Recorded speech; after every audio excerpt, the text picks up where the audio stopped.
کیا ہے؟ کیا چاہتا ہے؟ وہ مسمہ چاہتا ہے، اس کا مظہر چاہتا ہے، کیونکہ مظہر کا مطلب ہی ہوتا ہے اظہار کرنے والا. تو جیسے ہی اسم آیا تو اس کا اظہار کرنے والا شامل ہو جائے گا. جیسے مثال کے طور پر اللہ رحیم ہے اور رحمان ہے، اللہ کریم ہے، تو کیا انسان رحیم نہیں ہے؟ انسان کے اندر رحمت والی صفت نہیں ہے، لیکن ہمارے اندر جو صفت ہے وہ صفت کیا ہے؟ وہ کیا ہے؟ تو وہ زیر والی صفت ہے، وہ خاکساری والی صفت ہے.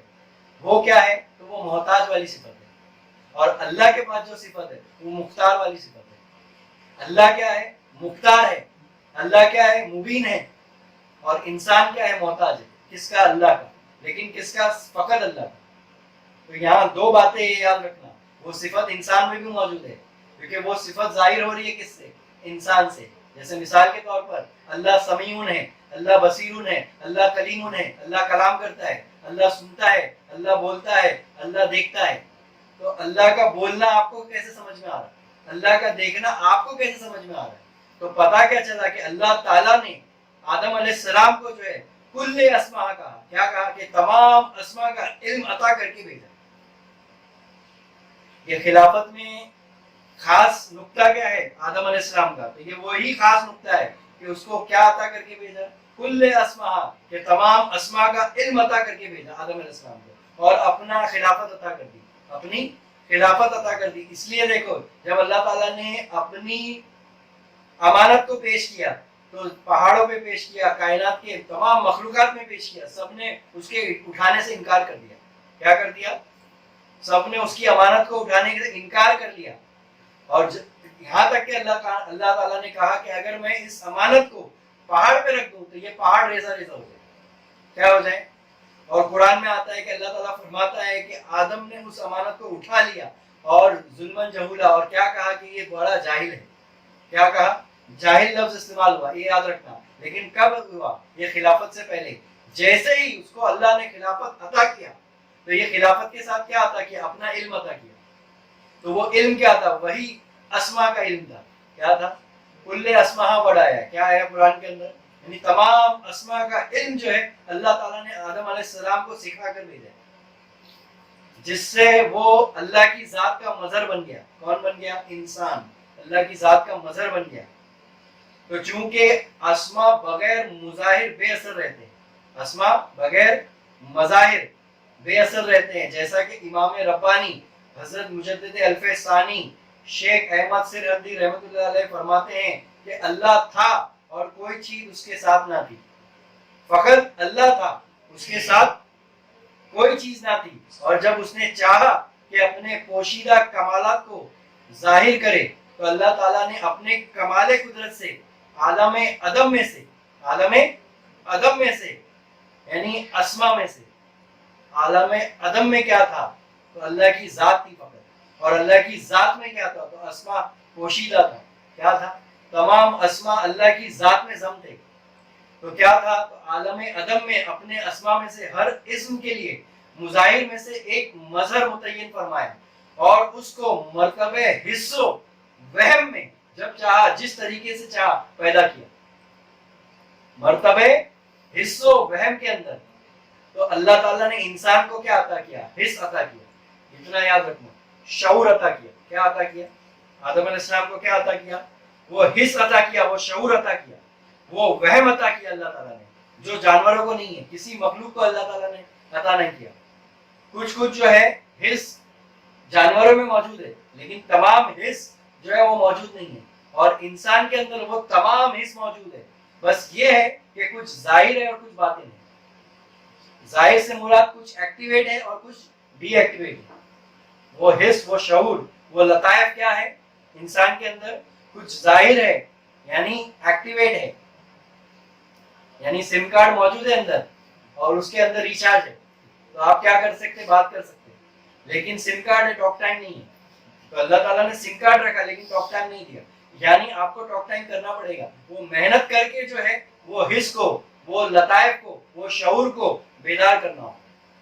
کیا کرنا ہوگا؟ بیدار کرنا ہوگا. تو وہ مرتبہ حس و وہم جب چاہا جس کو طریقے سے چاہا پیدا فرمایا. کس کے اندر؟ آدم علیہ السلام کے اندر. تو یہ جو نقطہ تھا یہ طریقت و حقیقت کا نقطہ ہے کہ شرک جلی